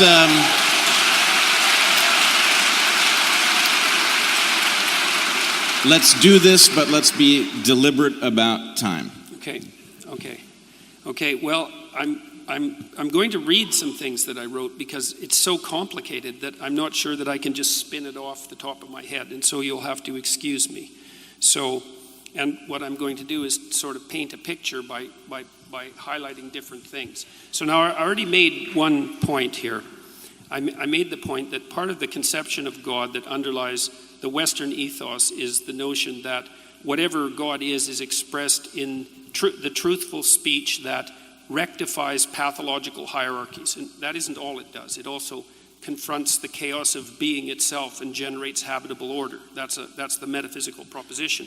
And that's best conceptualized as at least one element of God. And so I would think about it as a transcendent reality that's only observable across the longest of time frames, the longest of iterated time frames, to your point. So here's some propositions, and they're complicated, and they need to be unpacked. So I'm just going to read them, and that'll have to do for the time being. So God is how we imaginatively and collectively represent the existence and action of consciousness across time, as the most real aspects of existence manifest themselves across the longest of time frames, but are not necessarily apprehensible as objects in the here and now. So what that means in some sense is that you have conceptions of reality built into your biological and metaphysical structure that are a consequence of processes of evolution that occurred over unbelievably vast expanses of time, and that structure your perception of reality in ways that it wouldn't be structured if you only lived for the amount of time that you're going to live. And that's also part of the problem of deriving values from facts, because you're evanescent and you can't derive the right values from the facts that portray themselves to you in your lifespan, which is why you have a biological structure that's like 3.5 billion years old.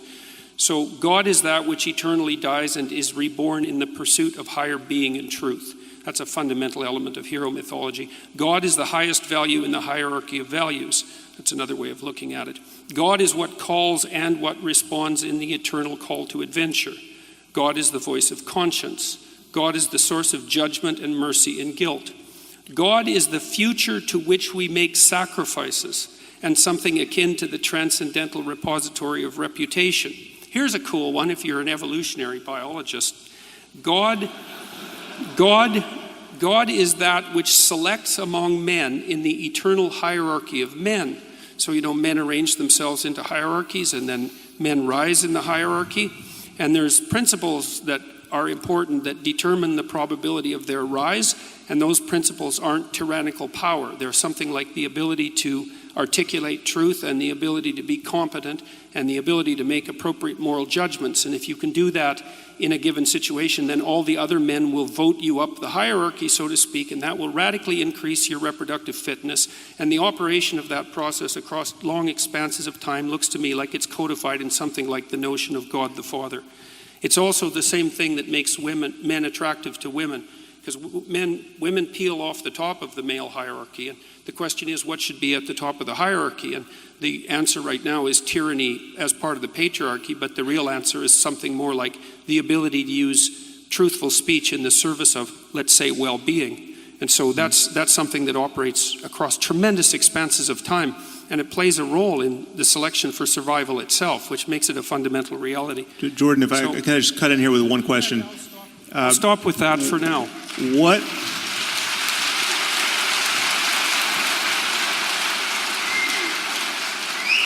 So I was not hearing in that list of attributes a God who could care if anyone masturbated. I was not hearing a God who... Depends on what else is stopping you from doing, Sam. Sorry, I missed that. I said it depends on what else it's stopping you from doing. Well, yeah, okay. So it's yeah, important to live. It's important to do something other than masturbate. Yes. Yes, which actually constitutes a problem for many people. Which is harder than it sounds. Yeah. I'm not hearing a God, a personal God who can possibly hear anyone's prayers, much less answer them, right? And I'm wondering what percentage of religious people who would say, "Oh yeah, I believe in God and it's the most important thing in my life." What percentage of those religious people do you think have in mind a God of the sort you just described? I don't know, Sam. It's a good question, because when I go talk to people, when I talk to people online and use exactly this terminology, millions of people listen. So it's not so obvious what percentage of people see it this way. It may be that they have the intuitions, but they haven't been articulated well. I mean, this is the problem. This is what worries me about this. So, you could do the same thing with the idea of ghosts, right? So people traditionally have believed in ghosts. It's an archetype, you might say, the ghost. Survival of death is certainly an archetype. And we know what most people most of the time mean when they say they believe in ghosts. And I say, I don't believe in ghosts. And you say, no, you do believe in ghosts. Ghosts are your relationship to the unseen. That's a ghost. So you have a new definition of ghost that you're putting in the place provided, which I have to say, well, of course I have a relationship to the unseen, so yeah, I guess I do believe in ghosts. You know, you win that argument. But that simply isn't what most people mean by a ghost. Most people but you can't use that simplified argument about my conception of ghosts as an analogy for the propositions that I just put forward. This is what I see you do. I mean, maybe you have more to say on the topic of God, but this is what I hear you doing with God. You have defined the God that most people believe in, and we know this is the God that most people believe in. I was asked what God I believed in. I'm asking you what percentage. Yes, but you by shifting the definition, you have robbed the noun, the traditional noun, of its traditional meaning, and you're imparting to people. Wait a second. I'm not so sure. What do you mean by traditional meaning? Look, it's one of the elemental claims in the Old Testament is that you're not even supposed to utter the name of God, because by defining it too tightly, you lose its essence. And so let's not be talking about what the classical definition of God is here, okay? It's a historical non-starter. Okay, and there's plenty of religions that Can I check in with the audience? Is the audience all right with us continuing down this road? No. Okay. So can I jump in here? You're sacrificing your Q&A. So yeah, that it is at the expense of Q&A. That's what you're giving up. But I think it's probably worth it. So let me say, Sam, I do not believe in a supernatural God, but the God that I heard Jordan just describe, I do not have any difficulty understanding why he might care if you masturbate, and I also don't have any trouble figuring out how he might answer prayers. Well, tell me more then. Well, I can tell you how a prayer might be answered. Okay, but these are it's specific, so you could let me do that. It'll be interesting. So I'm not Jordan. We've not talked about this. If I heard an answer from him that actually would satisfy me as to what the mechanism of action might be, that'd be pretty interesting. And if he can tell me what I heard, I think it would suggest that we're not just making up stories here. Okay, and you might like this, you maybe not, but it's possible. Okay, so imagine that. Okay, so let's imagine that hellish situation that you laid out. Okay, but let's put the extra twist in it, because one of the things that we both decided, I think, was that you also have to build in the intent into that. So let's say the hell that we're talking about isn't the victim of the terrible massacres that you laid out in the jungle story, but a perpetrator. Okay, so someone who's actually acted in a malevolent manner, truly malevolent manner. Okay, or maybe perhaps we wouldn't have to take that extreme case. We could say, well, perhaps you've decided that, you've decided that you've seriously done something wrong. Okay, and that you want to get away from hell. You want to make things better. Okay, so here's an exercise you can try. So what you do is you sit on the edge of your bed and you say, okay, what I did was wrong. And you have to really believe this, right? So you've thought about it. It's killing you. It's killing you. So now you're penitent and you're confessing, let's say. And you're confessing to yourself as much as to anyone. And you say, I really want to know what I did wrong. And I really want to know what I could do to put it right. And I'm willing to accept any answer that will manifest itself to me. You try that. See what happens. Well, that's a prayer that will be answered, and it won't be answered in the way that you want it to be answered. I can bloody well tell you that. Okay, but that... Well, what are you communicating with when you do that? What are you communicating with when you do that? No, that is something that is a process that I'm familiar with. It doesn't require any supernatural explanation, and it certainly doesn't require that we imagine that any of our books were dictated by the creator of the universe. I didn't say that it required any supernatural explanation or that it required the book. I was asked to provide an instance of prayer that worked, and that's what I did. I didn't do anything other than that. That's fully understandable in terms of human psychology. And it's not understandable because we don't know where the answer comes from. Well, we don't know where anything comes from. That's true. Yeah. Okay. So yeah. Mm-hmm. But that doesn't open the door. I mean, one thing we can know with absolute certainty is that whoever wrote the Bible didn't know either. And there's many other things he or she didn't know, like everything else we know scientifically, right? It's not so obvious what people know and what they don't know. No one even knew the brain was involved in any of this. Right. So yeah, but they probably knew about as much as we do about how the brain was involved in it. But we've already established in some tenuous way that things that nobody understands could have evolved into these stories in some way that would be useful, but nobody knew what they were writing when they wrote it. Right. The problem is that you can. So again, this has been focused through the lens of your attachment to Christianity largely, but Hinduism is a completely different set of stories, right? And many of them, the logic, the emotional logic, the psychological import, many of them have the opposite valence from any Christian story you would tell. The whole notion of, like, for instance, the whole notion of good and evil, right, which has such primacy. I mean, you talk about religion being deeper than ethics because ethics just deals with right and wrong, and religion deals with good and evil, right? At bedrock, okay?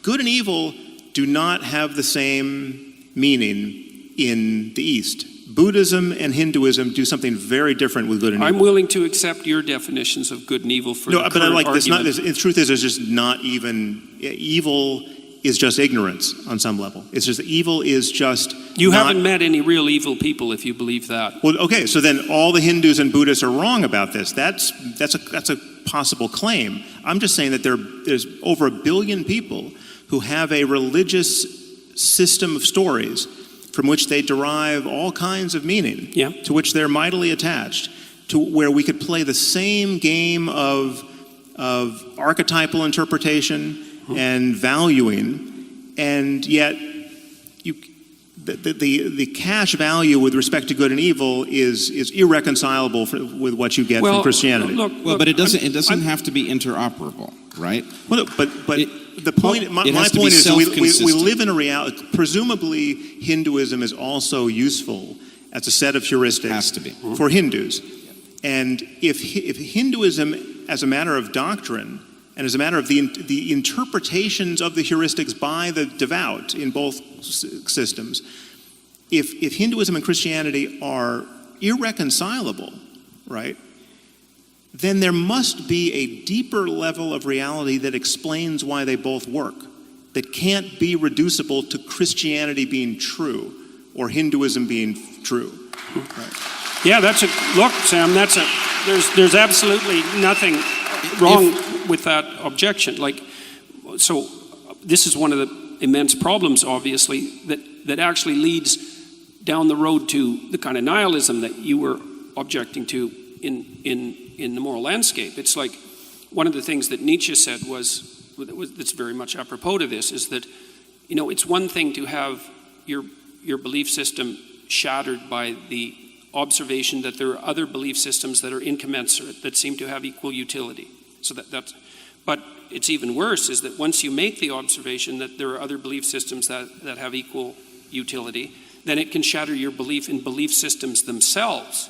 And then you're in the postmodern nihilist landscape, and that's a big problem. Or you could just be in a more fundamental landscape that subsumes both of those belief systems. That's fine. Let's hope that can happen. Yeah. But I would say that's the landscape that I'm trying to pursue. Now, you said that that I've been approaching this, say, from a Christian perspective in this dialogue, and to some degree that's true, but there are reasons for that. But I would also say I'm also doing what you recommend doing. Because in Maps of Meaning, for example, because you said, well, what about this problem of multiple interpretations of the text? You wrote Maps of Meaning. What's that? You wrote Maps of Meaning. I wrote the moral landscape. Sorry, I must have missed. Sorry, I must have missed. I misspoke. That I'm was starting confusing. I'm starting to get tired. But what I tried to do, I tried to address that problem seriously. Like, it's a really big problem. It's the problem of multiple interpretations. It's the postmodern problem. Is that there's an infinite number of potential interpretations. Okay, so so what do we do about that? And the answer is, it's something you allude to, in the moral landscape. And it's part of the basis of your argument why these things need to be grounded in facts. So, because that is part of the answer to the problem of an infinite number of interpretations. In Maps of Meaning, I tried to do what E.O. Wilson recommended, but this was before he wrote his book. I tried to use a consilience approach. So I looked at multiple religious systems. I looked at Christianity. I looked at evolutionary biology. I looked at philosophy. I looked at neuroscience. And I looked at the literature on emotion and motivation and the literature on play that was very nicely delineated by Piaget. And I tried to see where there was a pattern that repeated across all dimensions of evaluation, which is exactly what you do, for example, when you use your 5 senses to detect something real in the world. And that's what Wilson recommended, was a consilience approach. And so my proposition was, if it manifests itself here and here and here and here and here, 6 places, and it's always the same pattern, then the probability that that pattern exists independent of my delusional interpretation is radically decreased. Yeah, my claim, however, is that many of these things don't repeat. In fact, they're flipped around completely based on different religious assumptions in different cultures. And again, I mean, I would just argue, I mean, we can table this for another discussion. I was trying to dispense with those. But I'm just saying something as fundamental as evil doesn't run through all these cultures and all these religious traditions. Then how can you make the claim that everyone would agree with your description of what constitutes bad in the beginning of the moral landscape? It would be, it's not evil in the sense that there's bad and good, there's better and worse. There's better and worse. So can we Sam, there's either universal moral intuitions or there aren't. Which is it? Yes. No, but are some moral intuitions universal? Yes, no, I would think, listen, we are just human beings, right? We're human beings first, before we're Hindu or Buddhist or Christian. I mean, we can all get indoctrinated into the religion of our parents. This is an artifice that's laid on top of something far deeper. That should be obvious. So we're trying to get down to what's deeper. Okay, so there may be some moral universals. Sure, I think. Okay, Jordan. Is it possible that there are some moral intuitions that are highly specific to particular traditions and wouldn't translate over to others? Yes. It's highly probable, because there would be environment-specific adaptations, like the environment-specific tool use of chimpanzees. Right. Or maybe it's not even the environment. Maybe it's the self-consistency of the belief pattern in question. So I would put that in the broader environment. It might be a consequence of the particularities of that culture. There would be things that, look, think about it like languages. Like many, and this is kind of an answer to the problem that you laid out, which is a real problem. I'm not trying to deny the problem. If you look at, there's a lot of languages. Lots of languages. Look at how different they are. It's like, at some levels of analysis, they're fundamentally different. And at other levels of analysis, they're fundamentally the same, which is how we know that they're languages. And you could say, well, there's a very large number of stories. It's like, yes, there are. But the fact that there's enough commonality across the class of stories, the set of all possible stories, so that we can identify what constitutes a story. And I would say that there's enough commonality across the set of all possible good stories that we can say, well, here's a canonical good story, which is, by the way, what you do at the beginning of the moral landscape. Because you say, this is horrible, this is good. We should move from what's horrible to what's good. Say, yes, you've taken a fragment of the universal story and you've made it the axiom of your moral system, which is what you should do. But the claim that I think is not helpful, even though I understand it, is that that's purely a claim of unmediated fact. It's like, no, there is no unmediated fact. There is, yes. Even facts aren't unmediated facts. I mean, you can't judge something to be factual without presupposing the validity of certain intuitions, like that causes precede events. Or causes precede their effects, and those intuitions could be wrong. I mean, we could live in a teleological universe where everything is getting pulled into the future by some kind of attractor, right? And our notion of causation is totally backwards. That remains to be discovered, and we would use other intuitions to make that discovery. But again, you do pull yourself up by your bootstraps, and that there's no branch of science or mathematics or anything fundamental, logic, that can get away from that. Right. Well, and that's another place. But given that picture, that doesn't render all intuitions equally respectable. Absolutely. Right? Someone agree. says, well, I happen to have an intuition that Joseph Smith saw those golden tablets and they were, and Mormonism is true. That's not the sort of intuition we're talking about here. Your intuition doesn't grant you insight into history. What we could say, and this would be an elaboration of Brett's point, is that moral intuitions of the sort that you're describing have different zones of relevance. So there's some things that would only work as an intuition in very delimited areas of time and space, let's say. There's a hierarchy of moral intuitions, and the more profound the intuition, the more it works as a universal truth across context, just like in a scientific truth. So scientific truth is more profound. This is why the postmodernist readings of Thomas Kuhn are wrong, is that the idea that protons are real is really fundamental, because no matter what span of time and space that you pick, you're going to encounter protons. It works everywhere.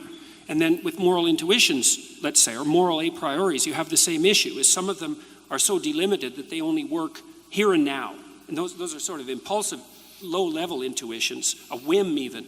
But some of them are really, really deep. The ones, for example, the one that orients you to make the claim that you made in the moral landscape, that the hellish story is bad and the heavenly story is good, right. I would say that's one of the deepest, most context-independent moral intuitions, which is kind of the claim you make, except you claim that it's and again, a fact. Back to my fundamental concern here in the difference, with respect to the difference with how we talk about these things, to call that thing God is fine. That's a God I have no problem with, right? But that's not how most people most of the time are using the word.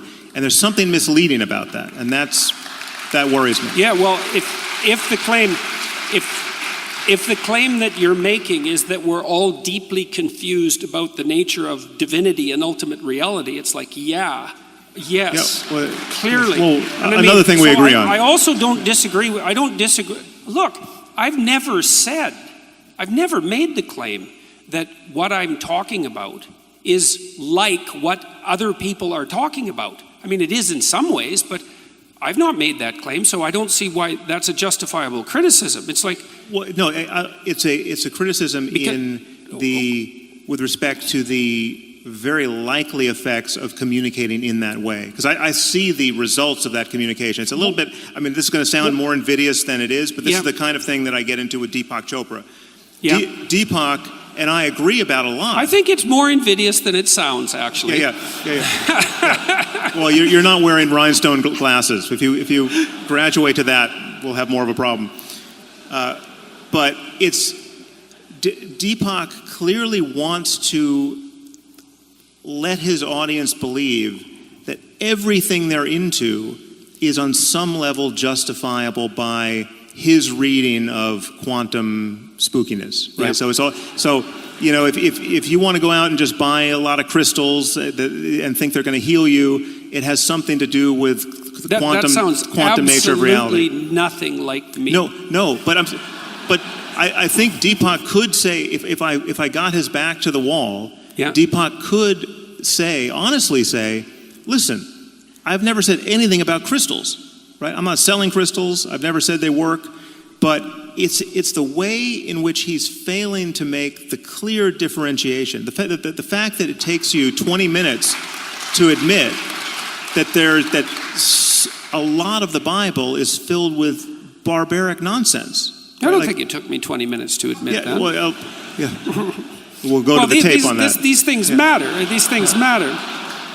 And I'm just saying, it's like you own it. If you're saying that there's a danger, if you're in a parish of 1, or in a parish of 1,000, or a parish of 100,000, but not in the parish that has anything in common with the Bible thumpers in my country who think that Jesus is very likely coming back in their lifetime because he never died, and he's going to judge the living and the dead, and there will be a resurrection and hellfire and all the rest. If that's not the game you're playing at all, own it.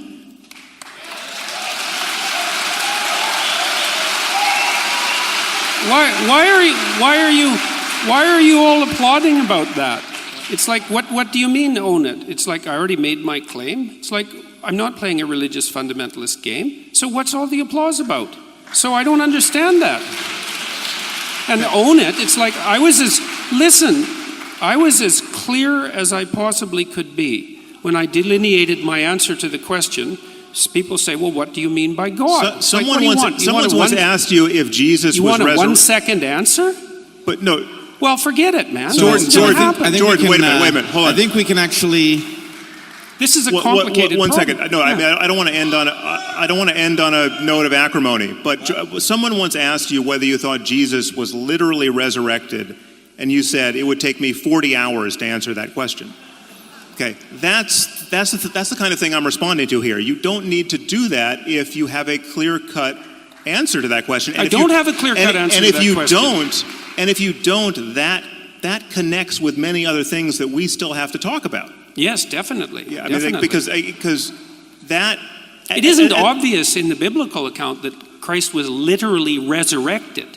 So it's not simple. This is not simple. No, but if the question is, do you think let's put it probabilistically. I mean, anything's possible. I'll tell you that it's possible that he was physically resurrected. I mean, it's even possible. But wait a second, I didn't with respect say to quantum that he mechanics. Was. The point is, I said it would take me 40 hours to answer the question. I didn't say that he was. Well, how's this for an answer? Almost certainly not.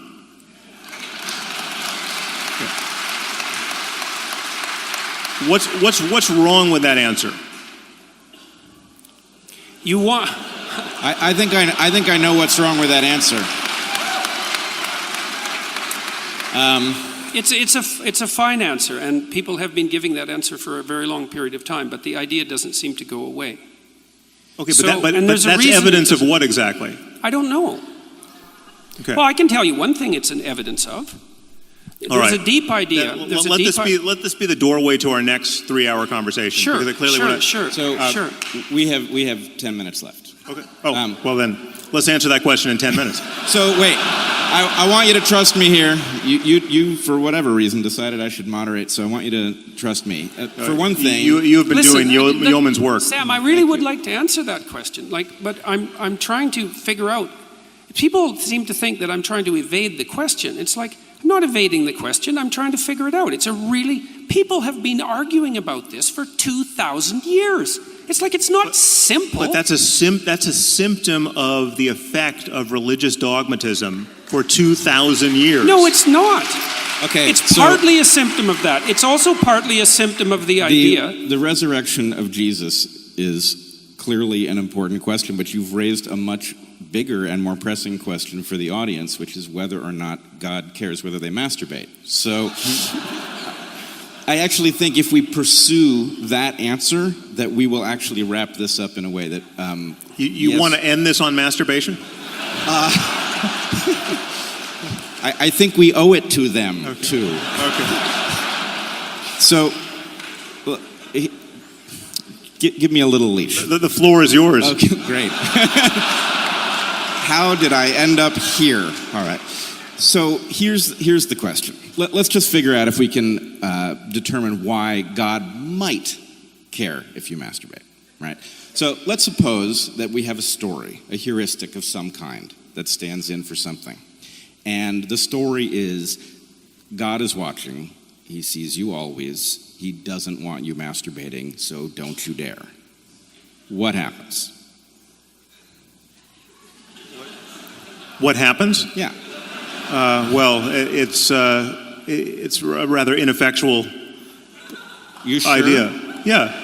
Well, I mean, you don't think that story prevented lots of people from masturbating? Well, no, but I think the reality was that you had people masturbating and feeling terrible about it, and you had a whole layer of sexual neurosis that got grafted onto human psychology unnecessarily. Okay, I mean, Christianity has a certain typology of sexual hang-uppery, which the tantrics don't have. So, if I understand you correctly, you are agreeing that a certain number of people will have masturbated. Some of them joined the priesthood and raped little boys. I mean, that's all let's of a piece. Let's not go there. Yeah. Let's stick with the topic. So a certain number of people will have masturbated. They will have thought... Honestly, it's the same topic. I mean, the taboos around masturbation, the taboos around sexuality prior to marriage, the taboo around divorce, all of the taboo around out-of-wedlock birth, the ideal of celibacy in the priesthood, all of that is just a diabolical machine of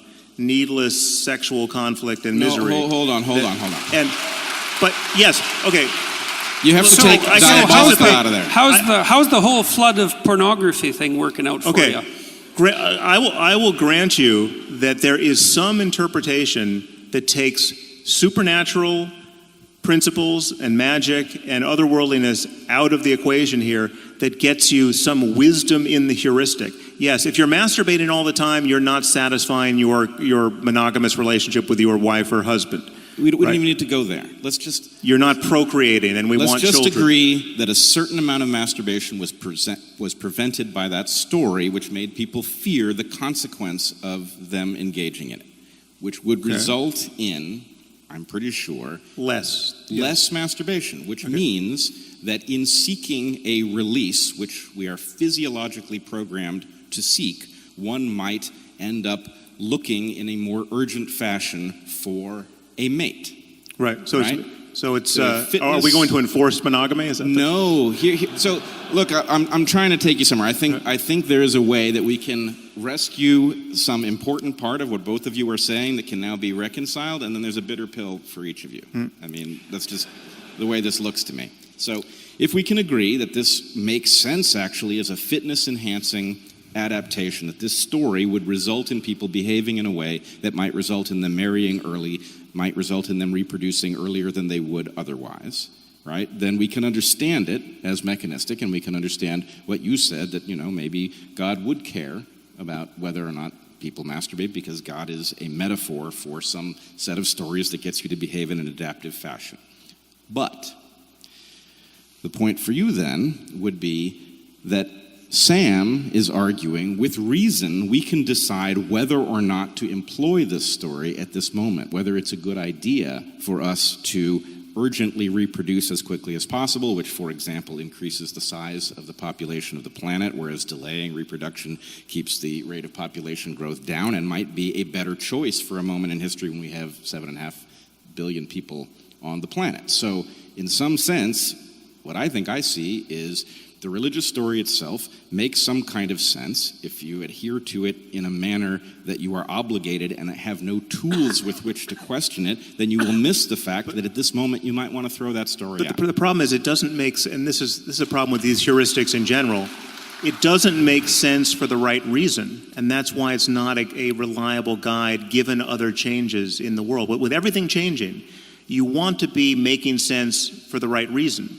You don't want it, so useful fictions have to be retired at a certain point. Useful truths stay true. I mean, because they're based on your engagement with reality. And so to take your point about pornography, which I think is totally valid, you could have a completely rational conversation in terms of human psychology and sociology and what you want society to look like about the corrosive nature of pornography, right? That's not, you don't have to be a Victorian prude to worry that there might be something wrong with the infinite availability of pornography to 13-year-olds and above, right? I mean, that's I don't know what generation of human beings we're raising in the current environment. It's quite worrisome, actually.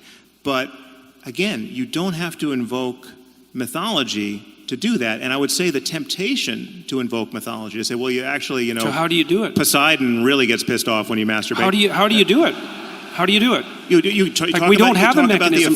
We have no mechanism for controlling that. Talk about the effects on human relationships and your own mind and your own intention and the way you view other people. Sam, that barely works for sex ed. It barely works for condom education. What was that? It barely works. Like those sorts of educational interventions to stop that kind of fundamental behavior have very little effect. People aren't nearly as amenable to behavioral changes as a consequence of rational educational interventions as you might hope. I mean, and that's part and parcel of very broad clinical literature. They're not as amenable to dogmatic intrusions either. I mean, they are, and that might be a problem. And there are problems with that. Well, no, because they're, again, this is just. Like the terror of God in that situation. The problem is that even if you could make the case that a dogmatic attachment to one or another religion was better, all things considered, than being secular, truly secular and truly rational, right? It's vulnerable. It's vulnerable to every next thing we find out. I mean, that's why it's like you could have said, if you go back, 200 years before the germ theory of disease, you could have said, well, all of these dietary taboos and taboos around, hand washing and foot washing, it's actually very wise. The wisdom of the germ theory of disease was sort of built into our scripture, and people were there was a kind of differential level of survival based on those who really adhered to these practices and those who didn't. Okay, but it's blind to the actual variables, like there's nothing special about shellfish necessarily, or there's nothing special about pork necessarily, or whatever the example is. And once you get the actual variables in hand, then the whole edifice comes crashing down, and then you really just want to understand the variables that work. Look, I don't know if the whole edifice comes crashing down, and it isn't clear to me that you want to claim that, because one of the things you did say in the moral landscape, and I think this is associated with your interest in spirituality, is that there is some baby mixed in with the bathwater. And the question is, how do we distill that out? Yeah. And the objections that you're raising are the objections that are, look how difficult it is to do the distillation. It's like, yeah, absolutely, man. And it's not like I'm a foe of the Enlightenment.